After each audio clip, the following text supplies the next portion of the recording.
একটা সিনেমার trailer launch হয়েছে। রামায়ণ নামের ৪,০০০ কোটি টাকার খরচে তৈরি করা হয়েছে।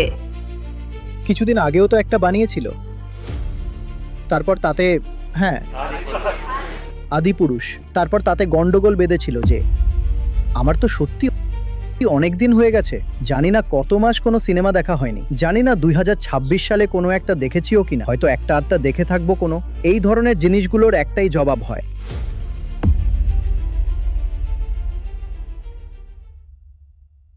প্রণাম আচার্যজি।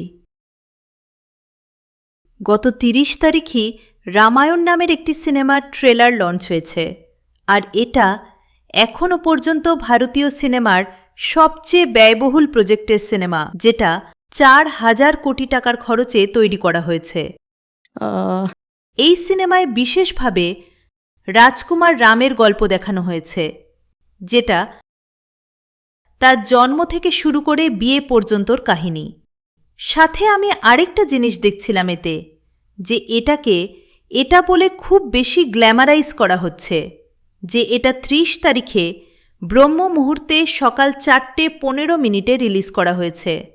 আর এতে আরেকটা জিনিস ছিল যে এটাকে ধর্ম আর অধর্মের লড়াই হিসেবে দেখানো হচ্ছে, যে এটা তার ওপর তৈরি।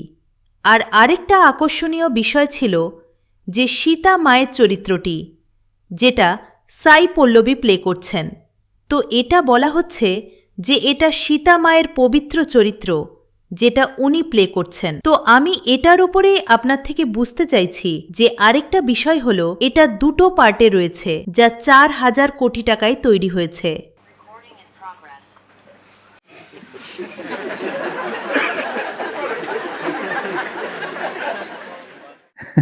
এটা এটা আমাকে সতর্কবাণী দেওয়া হলো যে যা কিছু বলছো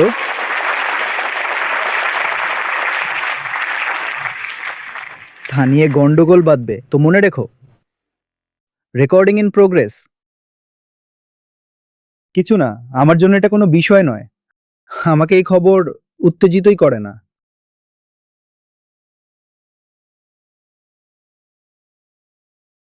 আপনার জন্য বিষয় হতে পারে, যদি ছবিটা আপনাকে দেখতে হয় আপনি গিয়ে দেখে নিন। যার কাছে রাম আছেন তার কোনো ফিল্মি রামায়ণের প্রয়োজন নেই।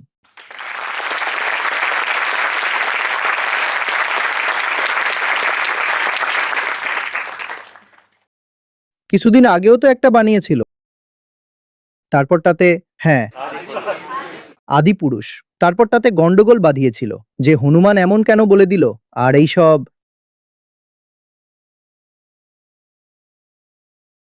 টাকা কামানোর জন্য বিতর্কও তৈরি করা হয়, কথা বলা হয়। আপনি যে কথাগুলো বলছেন এগুলোও তো আপনার কাছে মিডিয়ার মাধ্যমেই পৌঁছেছে, তো মিডিয়ায় বিতর্কও তৈরি করে।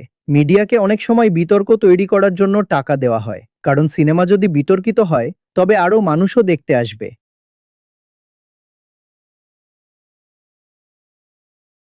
আমার তো এখন সত্যি অনেক দিন হয়ে গেছে, জানি না কত মাস কোনো সিনেমা দেখা হয়নি, জানি না 2026 সালে কোনো একটা দেখেছিও কিনা,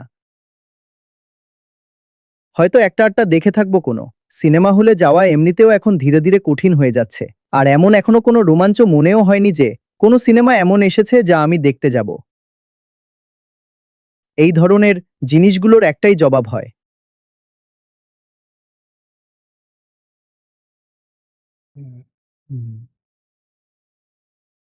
কি কিছু না, কিছু না, এমনই। জিজ্ঞেস করে এসব কি চলছে, কি বিষয়, এমনই সব, কিছু না, কোনো দম নেই, কোনো কথা নেই, কোনো সার নেই, নাথিং। বাবল। কি বাবল?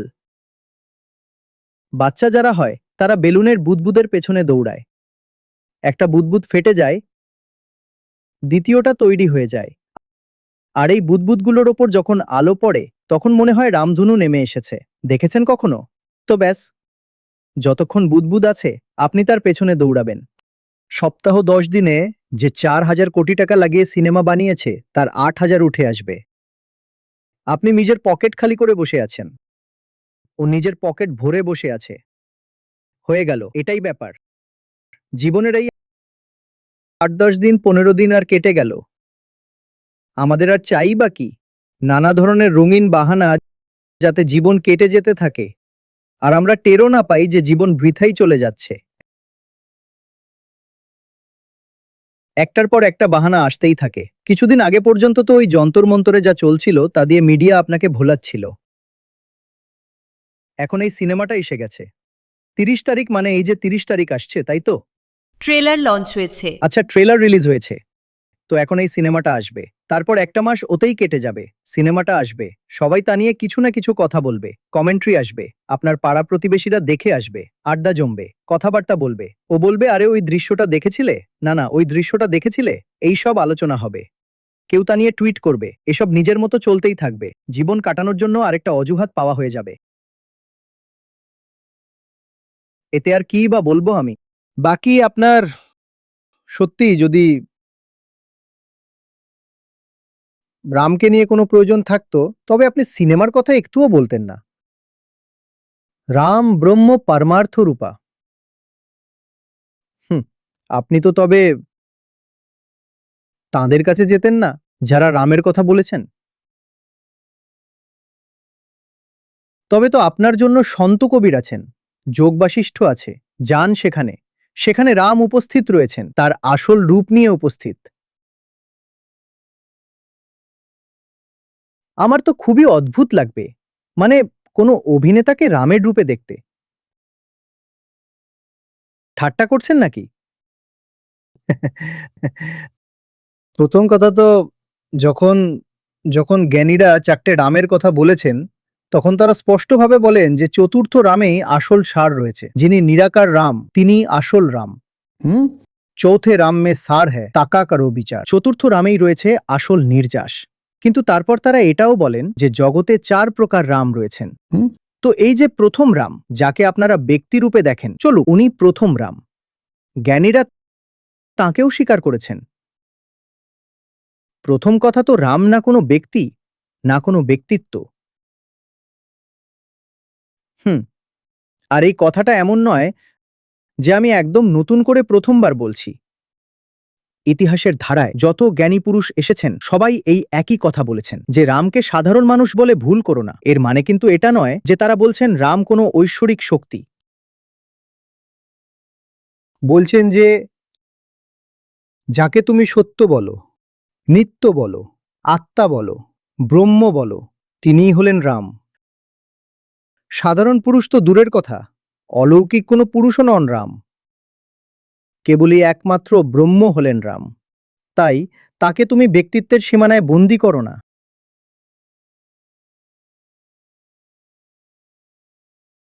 তারপর রাম যিনি,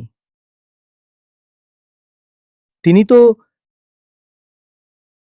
নিরন্তর, অনবরত, তিনি তো প্রতিটা যুগে রয়েছেন। আপনারা যে রামকে পর্দায় বা মঞ্চে অভিনয় করে ফুটিয়ে তোলেন, তিনি হলেন ঐতিহাসিক রাম। তিনি সেই রাম যার রাজা দশরথের ঘরে জন্ম হয়েছিল। তিনি সময়সীমায় বাঁধা রাম, যিনি একটি নির্দিষ্ট সময়ে ছিলেন। কিন্তু রাম তো অনবরত, রাম তো অবিরাম রয়েছেন। ওই সময়ের রামকে মনে করছেন, খুব ভালো কথা।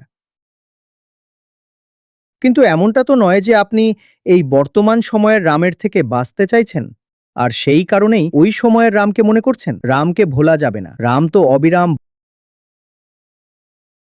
আর আমি যখন বলছি প্রতিটা কালেই রাম রয়েছেন, তখন আমার উদ্দেশ্য কিন্তু কোনো ব্যক্তিত্বকে বোঝানো নয়, কারণ রাম তো কোনো ব্যক্তিত্ব নন। যে কথা শ্রীকৃষ্ণের ওপর, গীতার ওপর প্রযোজ্য হয়, ঠিক একই কথা শ্রীরামের ওপরও প্রযোজ্য হয়। অহংকার ক্ষীণ হওয়ার দিশাকেই রাম বলা হয়।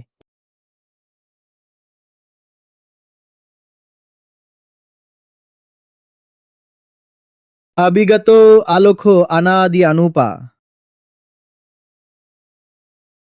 নেতি নেতি কাহে সন্ত বাখানা।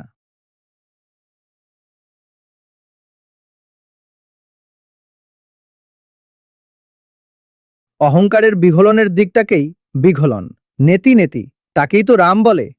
তিনি তো আপনাদের সবার মাঝেই উপস্থিত আছেন। ঘাটো ঘাটো রমতা রাম রমাইয়া। অহংকার আপনার মধ্যে আছে তো? তো সেই অহংকার ভেতরে একটা ছটফটানিও রাখে যে আমি যেন বিলীন হয়ে যাই। সেটাই হলো আসল রাম।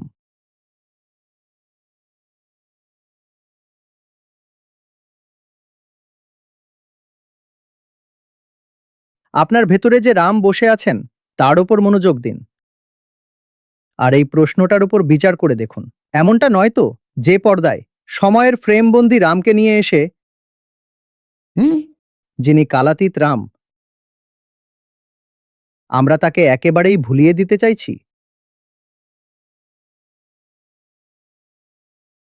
এমনটা বলে যে রাম ওখানে আছেন, যেই রাম এখানে আছেন, তাকে কি আমরা ভুলিয়েই দিতে চাইছি?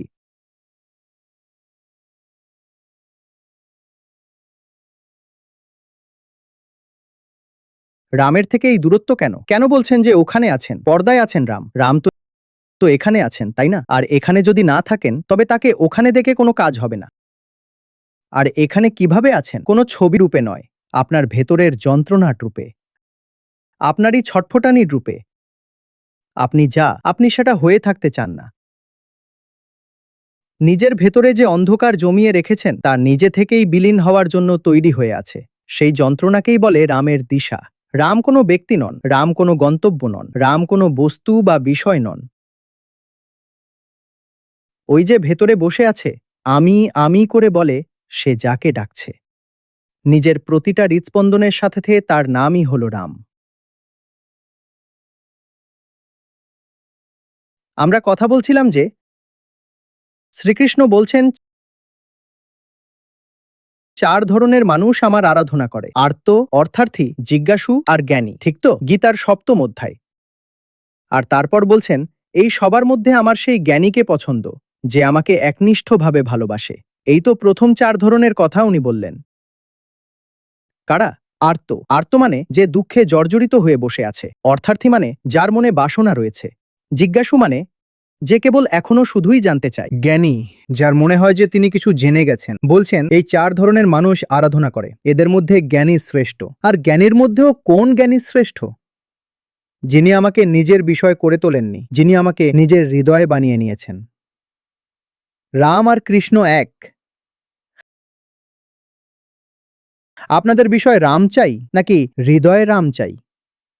হৃদয়ে রাম চাই। যখন আপনারা তাকে বাইরে কোথাও প্রতিষ্ঠিত করে দেন না, তখন আপনারা তাকে নিজের বিষয় বানিয়ে ফেলেন। বিষয় নয়, যে ভেতরে বিষয়ী হয়ে বসে আছে, এ যেন গলে যায়। আর এর গলে যাওয়ার দিশাটাকেই রামত্ব বলে।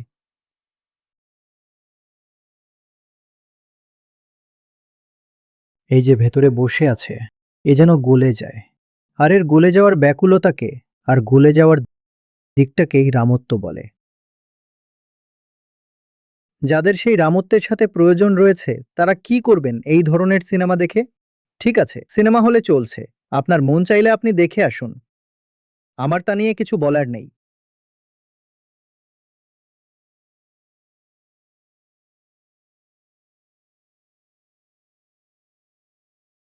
শুধু আচার্য প্রশান্ত অ্যাপটি ডাউনলোড করুন আর সেখানে গিয়ে সোজা কমিউনিটি সেকশনে চলে যান। সেখানে দেখবেন প্রতি 5 মিনিটে একজনের জীবন পরিবর্তনের কথা ভেসে আসছে। আমি নিজের চোখের সামনে প্রতিদিন হাজার হাজার মানুষের জীবন পরিবর্তিত হতে দেখছি। আমরা এটা করছি, আমরা বাস্তবে এটা করে দেখিয়েছি। 2 লাখেরও বেশি গীতা শিক্ষার্থীর সাথে যুক্ত হন আচার্য প্রশান্ত অ্যাপে। গীতা মিশনের সম্পূর্ণ অ্যাক্সেস পান। প্রথম মাসটি আপনার জন্য একদম বিনামূল্যে। এই অ্যাপে আপনি পাবেন নিয়মিত লাইভ সেশন, প্রতিদিন আচার্য প্রশান্তের বিশেষ জীবনমুখী আলোচনা, গীতা কমিউনিটির সদস্য হওয়ার সুযোগ, গীতা পরীক্ষা, বাছাই করা সংবাদ, অডিও বুকস, অনুপ্রেরণামূলক কোট এবং আরও অনেক কিছু। গুগল প্লে স্টোর বা অ্যাপল অ্যাপ স্টোরে আচার্য প্রশান্ত সার্চ করুন এবং আজই ডাউনলোড করুন।